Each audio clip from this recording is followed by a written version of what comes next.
Hi, I'm Dr. Jan Jaffer, and this is Got Teeth, a patient-centric monthly podcast featuring local health experts.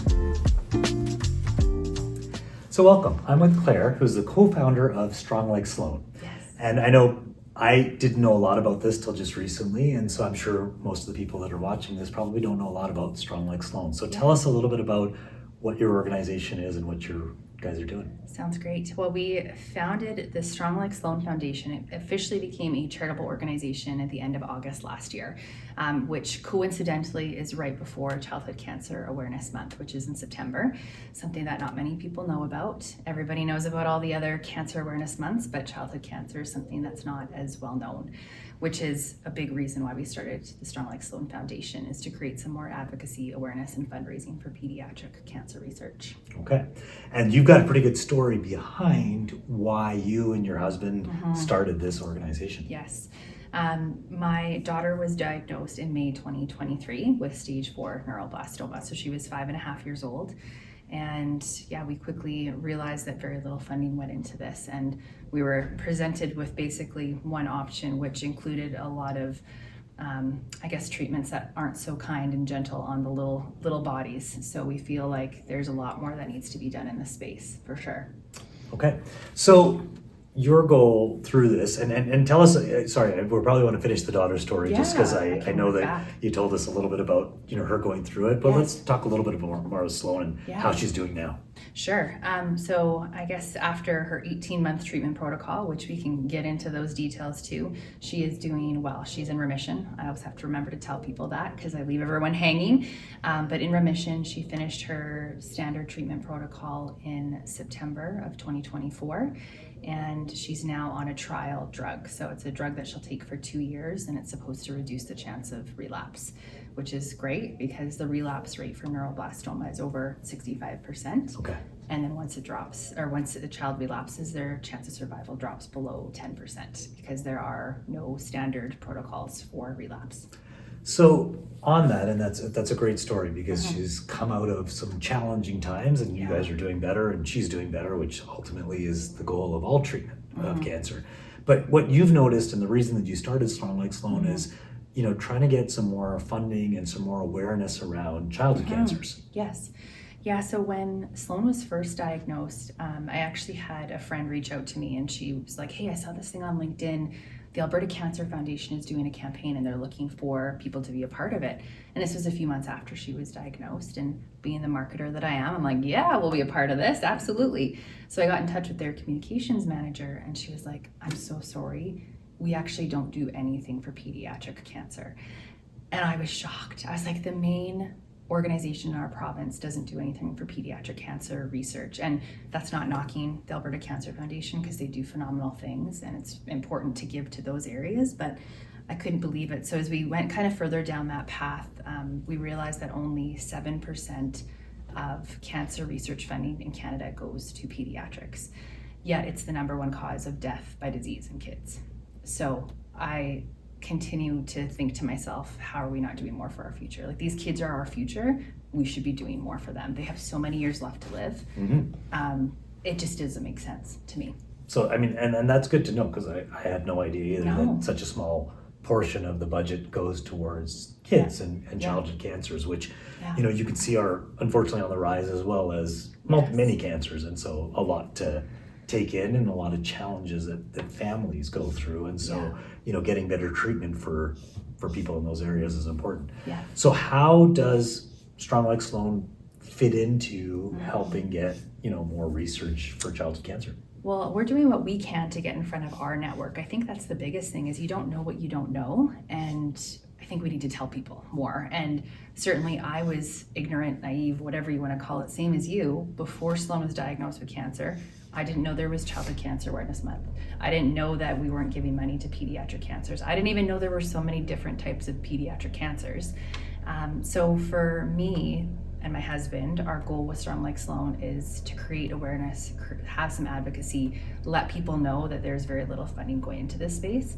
And then we work with other registered charities to support research efforts and support for families. Okay.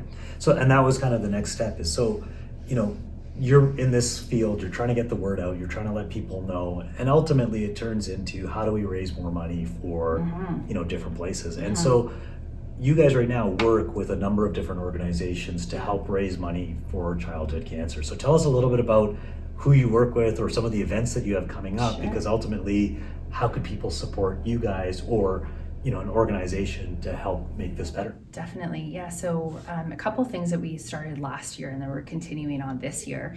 The first thing that we did last year around February 15th, which is International Childhood Cancer Awareness Day, was Heartbeats for Hope. So we started it last year. We had 9 fitness studios on board and we were raising money for pediatric cancer research for the Alberta Children's Hospital Foundation. And that was great. We raised $5,500. It was awesome. And we continued that again this year. But the second initiative that we started that I'm so proud of last year in May was the Strong Like Sloane run team through the Calgary Marathon. So I started the run team in December 2023. I'm a runner. I have some friends that are runners. I honestly thought it would be me and 5 of my running friends. We'd raise a few $1,000s and it would just be this fun thing. And by the time we, did the run on May 26th last year, we had 185 people on our run team, and we raised over $112,000 for pediatric cancer research through the Alberta Children's Hospital Foundation. So phenomenal. We had the biggest team that year. We won the charity challenge. Not that it's about winning, but I'm like, we did it. That was nice. And I think that the craziest thing is, and this is where anytime I talk about it, I have to step back and I'm in awe, because we did all of that while Sloane was in active treatment. Like all of these things that we did and these big things that we did, like she was in the middle of immunotherapy, or when we did Heartbeats for Hope, she had just gotten out from high dose chemo and a stem cell transplant. But that just goes to show the power of community. When we rally together around something, it's really amazing what we can all do together. Well, yeah, and I think that's a big part of Calgary, really, is some great community, great coming together, people that want to make the world a better place. And it's challenging sometimes with all the stuff going on to continue to get behind things and support things. And so you are putting together another team this year. I am. So we have another team going in the Calgary Marathon. So the marathon this year is split up on 2 days. So there's May 24th and May 25th. The 24th is the 5 and 10 kilometer run. I will say walk too. We have people who do the walk. I think when you hear about joining a run team, it sounds intimidating. Yeah, absolutely. You don't need to do a full marathon to join our run team. We have many options. So right now I think we're at 75 team members.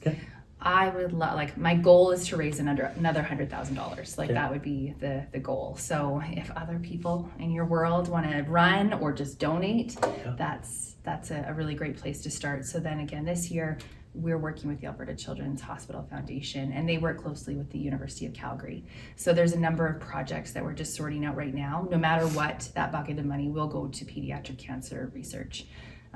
And there are so many different ways that we can support pediatric cancer research. So and that's great, right? I mean, it's making a difference, and it's using good organizations like the Children's Hospital Foundation or other organizations in Calgary that can help really take this forward and make sure that our kids are getting the best treatment that they possibly can. Because ultimately, it's just an important. And you said the future of our world revolves around our kids. And so making sure that they have the best treatment possible, and hopefully the least discomfort they have to go through to get it. And I think that's the big thing is there's treatment. Obviously there's kids that are being treated every day. I think it's 237 kids in Alberta are diagnosed with cancer every year. So there's kids that are getting treatment, and the survival rates have certainly improved, but I know we can do better. Unfortunately, there's kind of a point where I feel like they stop tracking. There's the long-term impacts that we don't look at with the kids that are diagnosed with cancer and then they're treated. For example, Sloane, one of the, only options she had here in Calgary was high-dose chemo. And if you can imagine hearing high-dose chemo is already a very systemic thing. That's why you lose your hair and there's all sorts of other things that happen. But for high-dose chemo, some of the impacts aren't seen until much later in life. You can have organ failure. We were told that there's pretty much a guarantee that Sloane will be infertile. So there's certain things. One of the things I remember the most about one of our initial meetings around high-dose chemo, every kind of stage we went through, we had to sign off for each, part of the treatment protocol. And with her first round of high-dose chemo, one, we heard hearing loss was a thing that could happen, and I was like, oh my gosh, this is crazy. And then the second thing, which made the hearing loss seem irrelevant, was that the type of chemo she would receive could cause leukemia, like a secondary cancer, in 1 to 3 years from now. I was like, what? Like, this treatment that we're using to get rid of this cancer could cause another type of cancer in the future. Like, it's just wild to me. And a lot of those treatments, chemos that the kids are on, have been approved in like the 1970s and 1980s. Like, that's how far behind we are with childhood cancer. So. Well, I mean, it's good to know. It's not great to know because, I mean, obviously there's some challenges there, but it's good to know because, again, it can help people make a difference, right? And you guys are making that difference and really trying to bridge that gap with research, because ultimately through research we can get better treatment, and better treatment means our kids live a better lives, which is the ultimate goal. Exactly. Yes. Well, thanks for taking your time. I mean, we appreciate you coming out and, educating some of the people that we have that watch this just about what's out there and what they can do to help. And obviously you're going to have your team. What's the website to find? It's just Calgary Marathon, and they can find your team on? They can find our team on the Calgary Marathon, or if you follow Strong Like Sloane on Instagram, there's a link in our bio, and you can join our run team or donate if running is not your thing. Okay, perfect. Well, thanks for coming out. We appreciate your time. Thank you so much. I appreciate it.